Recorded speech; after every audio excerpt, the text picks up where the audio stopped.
That's just how I looked at it. And a lot of people have been like, here's the thing. Like we actually, yes, I get it. Like the ending wasn't like, Cinderella story and it wasn't like as fun and kind of like tainted it because like the refs never threw a flag the whole game, which is whatever they did. But my thing is we actually had a good Super Bowl with a satisfying winner, no matter what.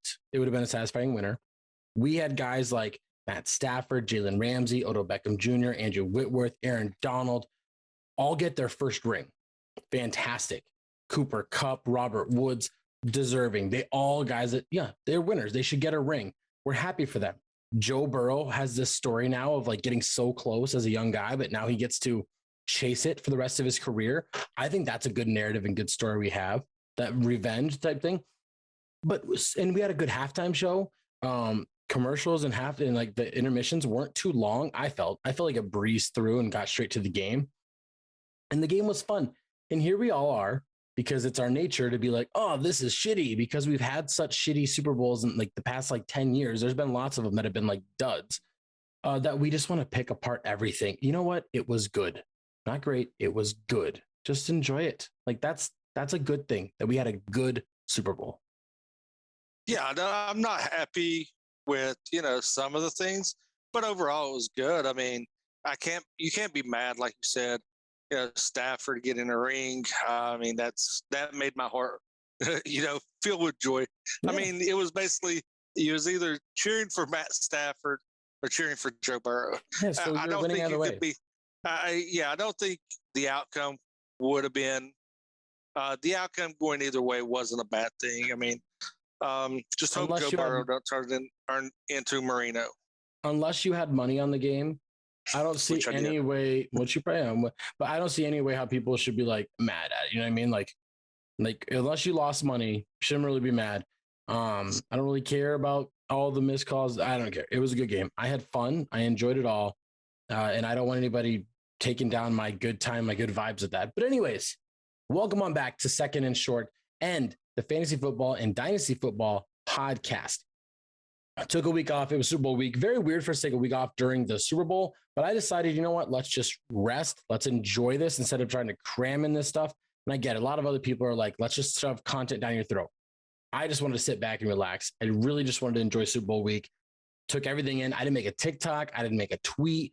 I just enjoyed the sports world for potentially the last time before I enter into the professional world, since my degree is, here and everything. And now I'm job looking.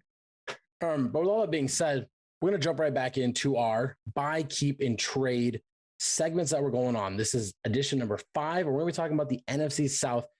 And what we ended up finding out that this is a very teeter-totter division. It's very easy for some categories and very difficult for other categories.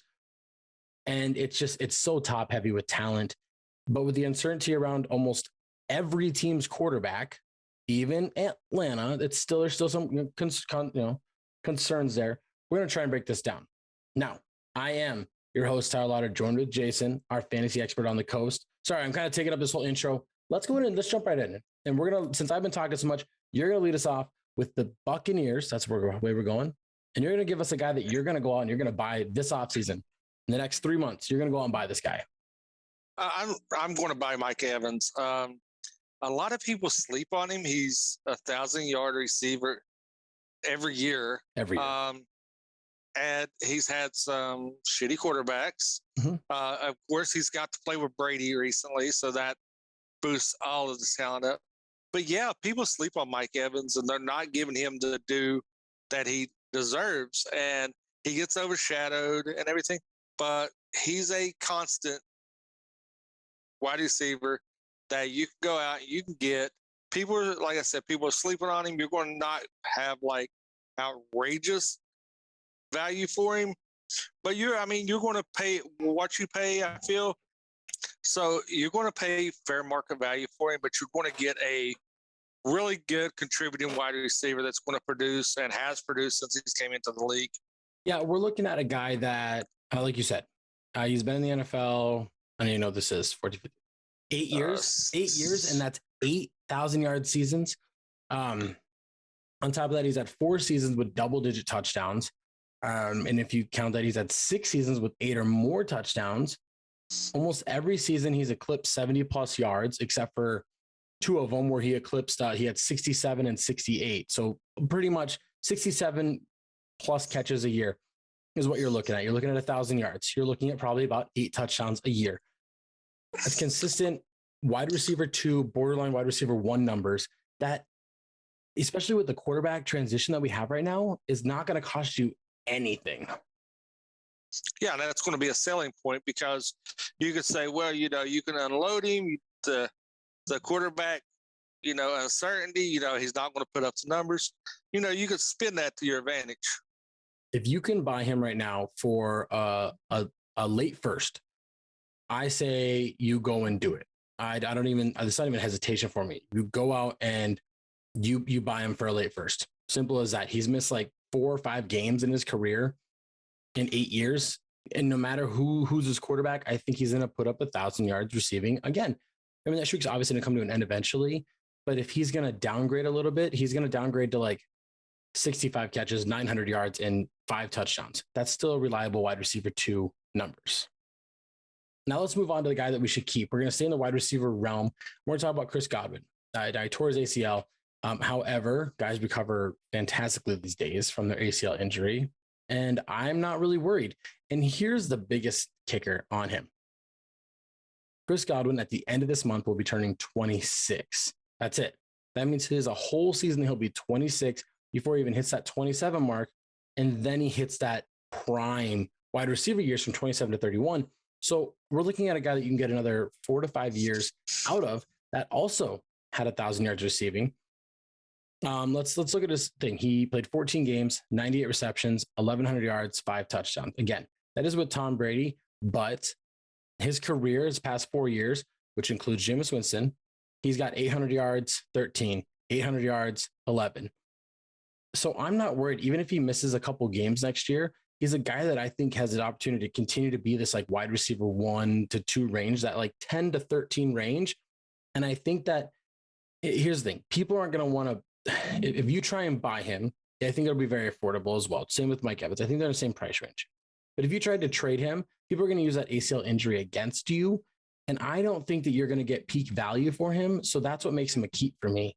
And just trust, no matter where he goes, no matter who's his quarterback, this is a guy that has wide receiver 2 floor. Yeah. And, if he stays, being in Tampa, it goes back to the Mike Evans. They play off of each other, having two potential wide receiver 1s help each other and help each other's stat. Now, leaving Tampa Bay, there's some landing spots where he could definitely step into a wide receiver 1 role with decent quarterbacks. And here's the thing about this too, is like, I think wherever he's going to go is going to have a stable quarterback situation. I know he wants money, but like, he's not demanding the biggest of bags, plus he's coming off an ACL injury. So he's not going to be able to demand too much money. He might take like a 1-year prove it deal somewhere. But what I really see him doing is he's going to probably find somewhere that he has a good connection with the quarterback. Not necessarily like a great quarterback, like Jameis Winston type thing, where it's a gunslinger, the offense is pass heavy. That type of offense he's going to fall into. And I think even if he stays with Tampa Bay for a year, it doesn't matter who's starting at quarterback. That's going to be a desirable destination for a lot of quarterbacks anyways. Now let's move on to a guy that you just want to trade. He's had a little resurgence since his late 2020 into the playoffs, and now through 2021, running back Leonard Fournette has been pretty good. Yeah, I think it's a good time to cash in and try to get some value out of him, because we talk about that shelf life quite often, and this is where you're right at the edge of the cliff where that value is going to drop. So here's a guy that start shopping around. You may not make an off-season deal for him, but the first 3 weeks of the season, he's going to have a good game. And that's where you want to move him, because you're going to see running back needy teams. There's not a real great, glaring, strong running back class this year. So people's going to be looking for running back value. And I think Bryce Hall says otherwise, but go ahead. Well, one out of what you're going, everybody's going to be jockeying for that 1-1. After that, it falls off.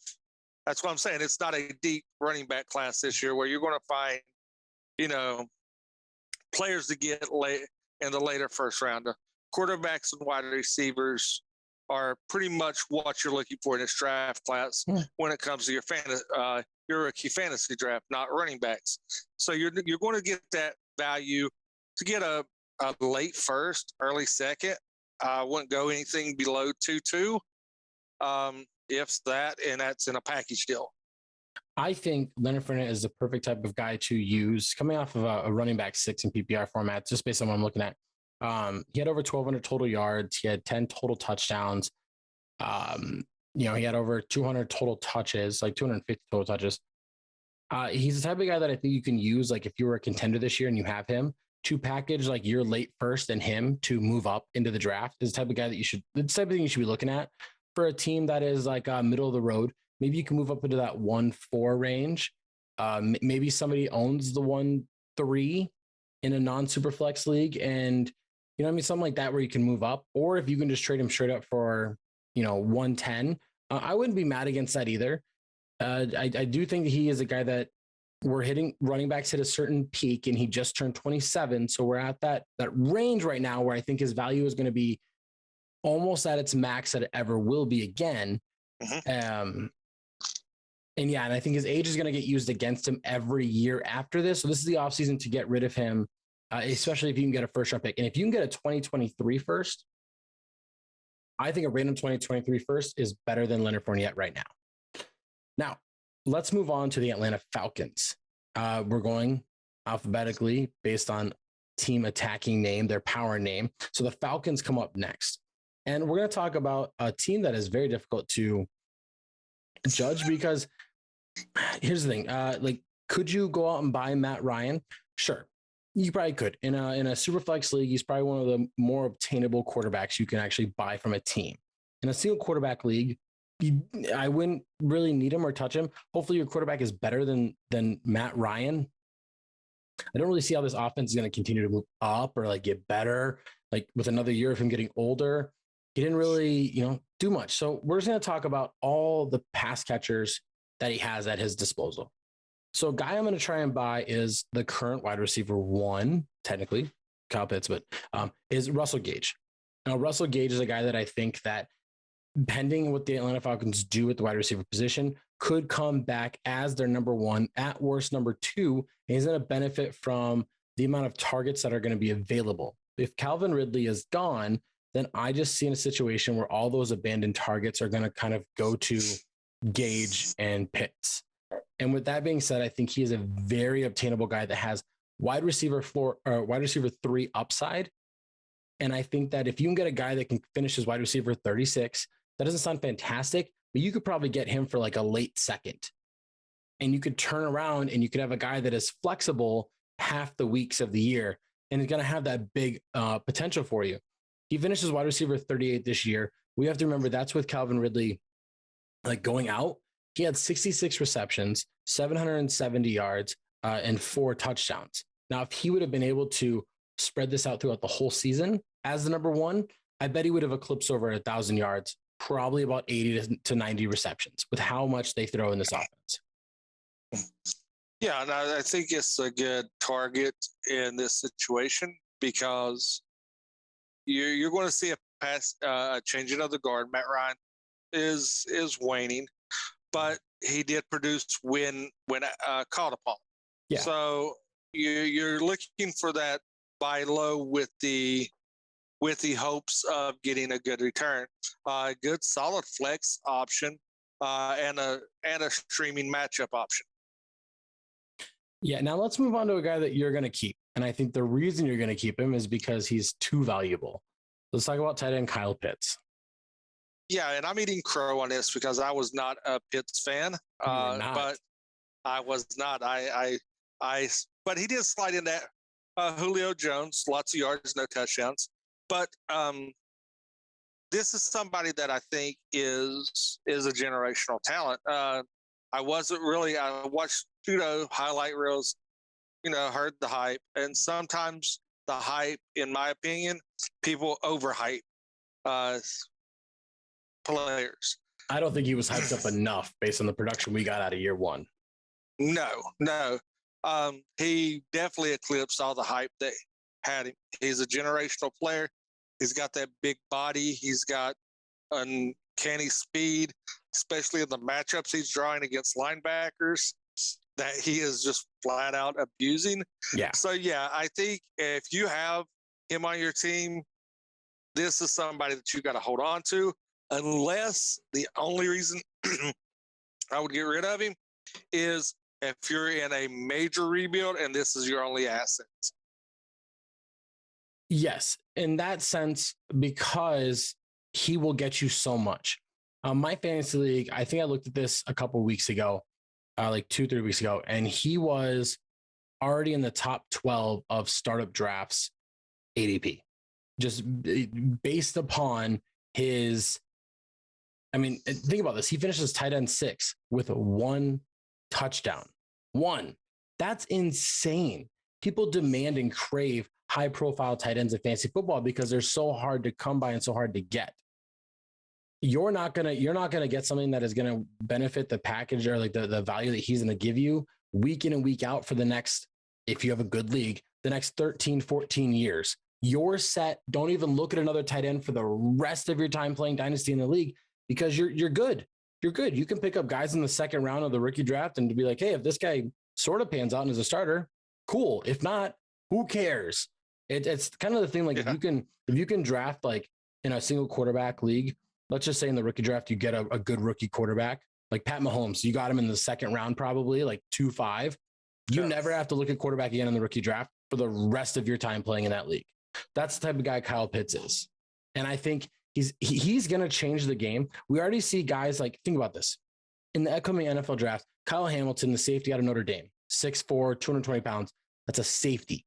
Safeties and cornerbacks are going to be more desirable to get looked at as guys that are more lengthy and kind of built like guys that can contend with Kyle Pitts. And that's why he's so valuable here. But I think linebackers are going to start slimming down a little bit to keep up the agility and the speed with how good Kyle Pitts can cut as well. So when we say generational talent, they impact the game, and that's what he's doing. So a guy like that on your dynasty team, you just don't touch. You leave him there forever. Yeah. And you laugh at everybody that drafted somebody else over him. Now let's move on to trade away. Who should you trade away? Well, this is a pretty obvious one. If you can get anything for him, it is old man, journeyman, returner / wide receiver, JK. He's a running back, Cordell Patterson. He's going to be 31 before the season even starts, but he's fantastic. He was like running back 8 on the year for a guy that converted running back. He's got fresh legs. He only had 153 rushes and 52 catches. So he barely eclipsed 200 total touches. Yet he was able to have 11 touchdowns, 1,200 yards. And here's the thing. Right now, he is still Atlanta's number 1 running back. Use that. Use his good season. He doesn't have a lot of tread on the tires, because he's been a kick returner and a slot receiver. Uses the number 4 or 5 guy. He's got a couple years left. If you can trade him now, that'd be fantastic. I packaged him in a late 22 first, and I got Christian McCaffrey. And I think I ran away with that deal personally. Oh, yeah. And use recency bias, use fresh legs, just use all that, and use he's the number 1 to trade him right now. Yeah, this is definitely striking while the iron's hot. Player, get what you can, and that's going to be the benefit, because he had a good season this year simply because he was plugged in. A lot of people didn't know how to plan against him because he was one of those slash players. They didn't know if he was going to be in the backfield or the slot or on the edge. So this is one of those players that, you want to strike while the iron's hot, make sure you get a good return, and reap the benefits. Thank you for holding on the fort there. Had a dog going crazy outside. I'm really glad that you kept going with that. But I think if you can touch a first-round pick for him, do it. If you can use him to move up in the draft, do it. I would send him to a contender for their 2023 first if they'll do it in a heartbeat. I'm talking about a good team, like the type of team I have in our league. I would send him to that type of team that is like, oh, absolutely, I'm going to have the 112 next year no matter what, because there's a chance they won't and it's going to fall down, but it doesn't matter. That value is going to return for you. Take advantage of the hot streak. Now let's move on to the Carolina Panthers. This is my favorite team, but we hold no bias or anything here on Second and Short. And we went back and forth. Really, we want to talk about DJ Moore for every category, because I think DJ Moore is great value to buy right now, because I think if you look at who he's ranked around or is drafted around and you offer that in a trade, almost 9 times out of 10, people are going to take Stephon Diggs over DJ Moore. They're going to take a CeeDee Lamb over DJ Moore. You know, they're going to take these things. So you need to take advantage of that. But he's the type of guy that we maybe should trade away because he's so consistent. And as soon as he gets a quarterback, you know, that's why you sell him. He's going to get a quarterback soon. It's going to be a 1,500 yard receiver, and you could sell him that way. But he fell in the keep. We're not going to talk about that right now. Let's talk about our buy, though. Let's transition with second round, second year wide receiver. That is going to be Terence Marshall Jr. Now, he didn't really do anything in 2021. He had 17 catches, 138 yards. He appeared in 13 games. There was injury throughout the season. I don't think he was fully healthy. I think he had like nagging injuries. And it was on a team where the quarterbacks just weren't very good last year. There was like small, douses of good quarterback play, but they were spread thin. And I think when they were playing their best, he wasn't in. Here's the thing. Robbie Anderson has another year on his deal. DJ Moore has another year before he hits the big payday as well. And I think that with the uncertainty of that, you buy Terence Marshall now, who you drafted at the back end of the first in 2021, or you drafted him at the top of the second. And if you can turn around and buy him now, you'll reap the benefits in 2023. That's where I think the benefit will come. When Robbie Anderson's gone, when they have a new quarterback in there, probably a new head coach, sadly, and depending on how things go. And we don't know if DJ Moore is going to stay. Terence Marshall could find himself as the number one receiver on a team that is building itself up. Yeah, and he's going to be one of those plug and play guys, I think. And we talk about stocking people for their eventual breakout season. This is a player that fits that mold because he has had injuries plague his seasons. Has gave him a pretty low ceiling to break through. So I think that once you get this Carolina team rolling, he's going to be somebody that's going to reap the benefits, especially Robbie Anderson's out the door. I think that opens that wide receiver 2 spot wide open for him to just step in and make an immediate impact.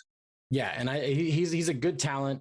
We have this thing where we happen where guys that are drafted at the back end of like rookie drafts of like first and like second rounds that we kind of, if they don't produce right away, everybody starts fading them a little bit.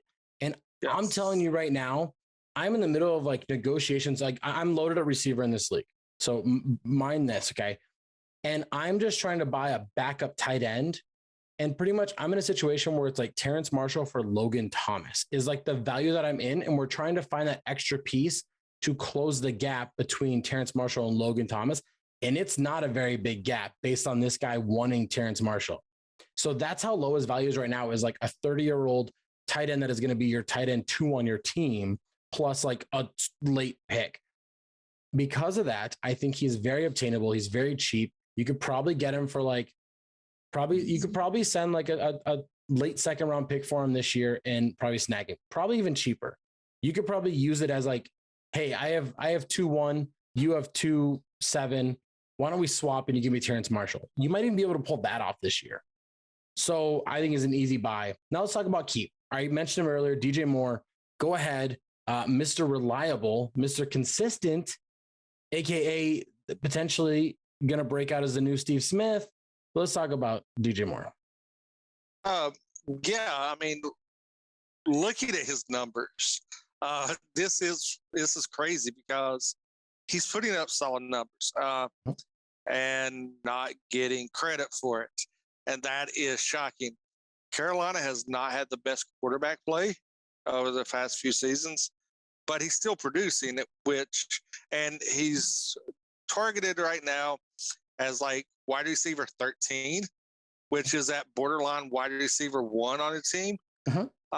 So, which he was this year. He was in borderline. He was wide receiver 18 on the year is where he was with 3 guys rotating in and starting. Yeah. So I mean, statistically, I mean, he packs that option of a wide receiver 1. But people's going to fade him as a mid wide receiver 2. But you got to take a look at the quarterback play. This is a guy that I didn't like until this year. This year he won me over because I started looking at his game a little bit deeper and seeing that his production, his yards after catch, his catch ratio, and I was floored because even me, being the all-knowing that I am, and just I didn't have him high up on my draft boards, but statistically he deserves to be in that conversation as taking him as a wide receiver 1 to anchor your team. Yeah, and I think the reason, here's the thing, he's in the keep mode because I think he should be in the buy. I'm being honest with you right now because we were talking about this. I already kind of highlighted it. There are guys that he's getting drafted around in like 3rd rounds of startups that I think more people would just trade. Like if I offered you that deal straight up, you'd be like, absolutely, I'm accepted in no time. That I think that he's a guy that you could buy pretty well because people, like you said, you didn't like him until this year, but all he did this year was everything he did the past 2 years. Like he's had in like 4 years, I think it's like 7 or 8 quarterbacks throw to him. I have to go look and I know I should know this as a Panthers fan, but we're like running through this, but he's had like 7 different guys throw him a ball. Like that's crazy to think about. And he's still producing. Now give him like consistency at the quarterback position and he's going to the moon. Give Carolina a decent offensive line. He's to the moon. And I don't think you can trade him away and get like good value for him. I think people would undersell it, undercut him 100% because of the quarterback play and whatnot. Now let's move on to a guy that you should buy or should sell away. Sorry, should sell. And that for me is Chuba Hubbard. He finishes running back 35 this year, filling in for Christian McCaffrey. Now, here's why I say you should sell him. First of all, he's a 4th round pick, which to me is like he doesn't hold a lot of draft capital where like Carolina feels like they have to use him. Like the regimen isn't like, oh, we have to, you know what I mean? And Amir Abdullah kind of stepped in late in the season and he kind of was producing exactly like Hubbard was, but with less volume. And I think the fact that we were able to see that from Amir Abdullah, who is not a guy that is like a household, like that's a starting running back. Like that guy's like a kick returner. He's a disappointment from Detroit. Like, oh yeah, okay, he was in Minnesota, but couldn't crack even number 2.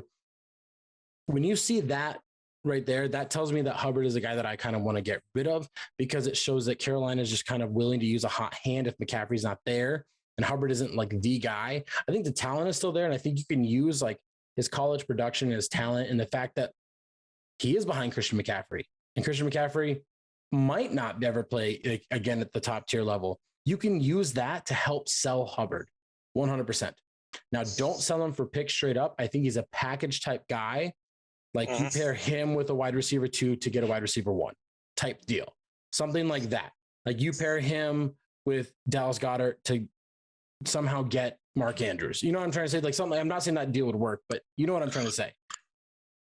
Yeah, 2-for-1 deal to try to just improve a position, especially the owner that you're going to be wanting to target with him is definitely the McCaffrey owner, because they're going to be wanting that insurance policy, and they don't want to scramble.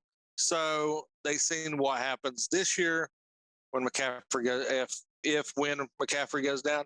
So you want to be playing on their sympathies and their depths. So definitely be going for a 2-for-1 target, a solid wide receiver 2, an upper tier wide receiver 2, tight end 1 would be, or just, even if you're just going to be upgrading to a running back 3 flex position, definitely target that in a 2-for-1 deal. So yeah, I can get on board with that.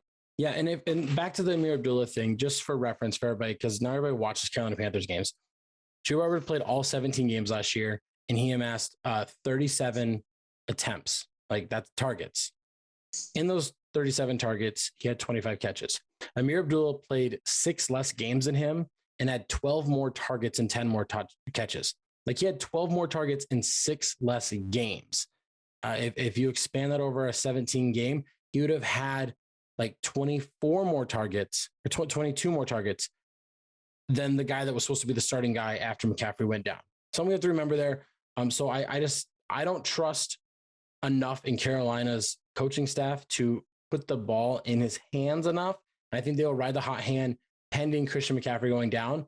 I also don't think McCaffrey's going down. I think he's hit this like rough patch, and I think he's going to be just fine. That's just me. I'm a hopeful Panthers fan, but try and sell Chuba Hubbard now before we kind of see the same thing happen and his value goes down, but package him. Now let's talk about the New Orleans Saints, the troublesome New Orleans Saints, man. These guys, I don't even understand what it is. Like, is salary cap even real? Like, they are always like, oh yeah, the New Orleans Saints owe the NFL, like they're negative 70 million. And then 6 months later, yeah, they're playing in week 1 and they have like 3 million cap space. How? Where did that money come from? But let's talk about a guy to buy, a guy that you really want to buy, and you don't care if the value is going up right now. You want him. Mine's Tony Jones. That is somebody that I'm buying right now and we'll talk about this a little later, with the trouble coming out of New Orleans and the Pro Bowl. I think this is somebody that you could buy right now and hold on to in hopes that stuff goes sideways and you're going to reap the benefits. I might be eating my own words here because a lot of trades I'm seeing are not actually trades that I think are pretty bad, and I think they're really good for him. We're seeing a guy like Tony Jones. His value is all over the place, and I think that he potentially step in to be a number 1 guy for the New Orleans Saints if Alvin Kamara is out and locked up. I just think it's going to happen. And if it does happen, I don't think it's going to happen for like 2 years. That's how things mostly happen in the NFL. Like, oh yeah, this guy just did something really bad, but he's just playing because like they can't prosecute him till next year type thing. And so buy him at a good value. Don't let anybody oversell or try and trape you. I'm going to say that way it doesn't sound like I'm, talking about, but trape. We're going to call it trape. Don't get traped when it comes to Tony Jones. Make sure that if you're sending him, if you can get him for like a 3rd round pick, sure, do it. That's a fair value. I take a guy like that, but do not fall into this trap where you have to send an arm and a leg to get the guy because he's the next Saints starting running back. Don't fall into that. Use Kamara's still probably going to play to your advantage and get him very cheap because he's a nice little security blanket, because if he does become the starter, the value is going to triple or more. Yeah, and you also got to think they brought Mark Ingram in as well. So you still got Mark Ingram in that backfield, which, he's got a few miles on him, but he's familiar with the offense. So you're going to see that timeshare even if something happens with Kamara. Mark Ingram's going to step in and steal some touches and stuff because of the familiarity and, the comfort zone level that he has. So this is a good time to try to buy Tony Jones, hold on to him, stash, hope for the best in your league, not necessarily that Kamara goes to jail, but hope that the stash pays off because he's a player that will not make an impact this year. I will say that, go on record, not making an impact 2022. 2023 is going to be his breakout season. Yeah, this is one of those things where you're trying to play chess when everybody else is playing checkers and trying to catch somebody sleeping during a trade where you can seek value later on. And I think that's a very fair thing here. Instead of us like trying to always like all of our buys outside of Mike Evans are all guys that are like kind of sneaky that could have more potential upside. And I really like that during the offseason to kind of like how well can you turn your bench? Because I think turning your bench in Dynasty is very important to establishing depth and being a contender. And it's a good way to flip assets for better starters down the line. If you can like manage a good bench. Let's talk about a guy you're going to keep. You're going to keep Michael Thomas no matter what. You're not gonna trade him because who's going to give you anything for Michael Thomas? You're not going to go out and buy him because why would you want to spend a lot of money on Michael Thomas? But you are going to keep him. And the reason why you're going to keep him is because this is a guy that had 4,000-yard seasons in a row. Yes, he had Drew Brees. Yes, he broke a record and then he went down and got hurt. But here's the thing. He's going to be so fresh coming back. The Saints are in such terrible cap space. One of two things happens. He stays in New Orleans where he is the number one guy no matter what because they restructure and he's there. Or they trade him somewhere else and he's away from Taysom Hill and whoever else is playing quarterback in New Orleans and his quarterback play upgrades. Now, even with Taysom Hill, he's a guy that I think is a wide receiver to wide receiver, probably like 15 to, this is a big range. I'm gonna say like 15 to like 25. He could anywhere in that range just because Taysom Hill is so all over the place. I'm just saying that's who the starting quarterback is. It's probably going to be like Kenny Pickett is who's probably going to be the starting quarterback. But in that case, I'm just saying either way, he's the number one or he gets traded somewhere with a cap space and he's the number two. Like, let's just spitball this out. And if this happens, I'm going to say it first because I haven't heard anywhere. Mike Williams is on his way out into free agency. The Chargers are like number 2 or number 3 in cap space. Let's just say they bought and traded for Mike Thomas, and now he has Herbert throwing to him with Keenan Allen on the opposite side. Doesn't that sound juicy? That sounds really good, doesn't it? If that happens, his value keeps going up, and then you can trade him. But right now, as he is with the New Orleans Saints, you keep him, you take what you can production-wise, and you just roll with it. I'm going to throw another juicy clip out there because a team that's lacking a true wide receiver one that has a quarterback that's being slept on, Michael Thomas going to the Las Vegas Raiders. There you go. And then you have him on the outside. You have Waller and you have Renfro. They're with Derek Carr because they've committed to Derek Carr. So New Orleans, ideally, there's some animosity with Mike Thomas in the front office. Mm-hmm. That's so I look for him to be on the way out. But it's no matter where he lands, he's going to be an upgrade. I could see him going to somewhere like New England. I could see him going to the Jets. I could see him going to the Raiders. Exactly. I think those three teams, would be a good fit for him. He would be an upgrade at any of those spots. Let's move on to our final category here, and let's talk about the person you should trade away from the New Orleans Saints. That is Alvin Kamara. Give us your reason. Legal issues, because with the events of the Pro Bowl, I think a lot of people's are mixed bags. A lot of people was being hopeful. A lot of people wanted to dump him to get value. So I think this is one of those rare instances where you could trade him and get a decent core value for him. So I think right now is a good time to shop him around. And with a dynasty owner, that is one piece away that is hopeful to get a running back to push him over the edge. Talk to a contender, see if you can get too late first. Let's just, because he's still legal system, we don't know and everything, but if you can get like 1.8, 1.9 plus a 23 first, I think that's a fair deal to do. He's 26 now, so I mean it's already fair to kind of move in that direction anyways. He'll be 27 when the season starts, so I think that's a good time to kind of flip him anyways, and just like use the thing of like, oh, I don't think he's fine. Like guys have been way worse and they keep playing. Use that as your favor. I don't know if I would trade him away, but that's because I've never owned Alvin Kamara, so I can't give an honest say in this. He could be a keep, he could be a buy right now. But if you can get 2 first for him at this value, I think it would be good to get out of it at this time, just for just for team morale, for your dynasty team morale, to just have some, good-hearted, law-abiding citizens that don't beat up people, provoked or unprovoked, whatever. And with all that being said, that is it for our show. Make sure you guys follow us on Instagram, Facebook, Twitter, TikTok. Content is going to start flowing out now. Also, we are now partners with the W2M Network, and you can check us out over there as well as many other podcasts and videos and everything that they got going down. And if you want to hear more from Jason, you can hear his voice when he talks about movies and such on. Yeah, you can find me on the triple feature. We just did a Super Bowl recap of American Underdog, We Are Marshall, and National Champions. Nice. That wrapped up after the Super Bowl. Me and the patriarch Mark Bradley over there. We're right in the middle of our Black History Month. We got an upcoming Spike Lee retrospective dropping this Sunday.